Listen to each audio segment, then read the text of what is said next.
পরাস্ত করতে পারে যদি তা একতার দ্বারা শক্তিশালী হয়।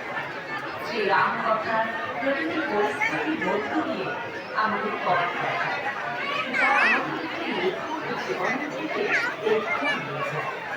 বহু প্রাচীনকাল থেকেই প্রতি বছরের মতো এবারও আমরা শ্রীরামনবমী উৎসব উদযাপনের আয়োজন করেছি, যা আপনাদের আগমনে সার্থক এবং সুন্দর হয়ে উঠেছে।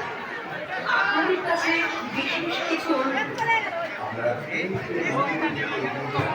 দর্শন করুন,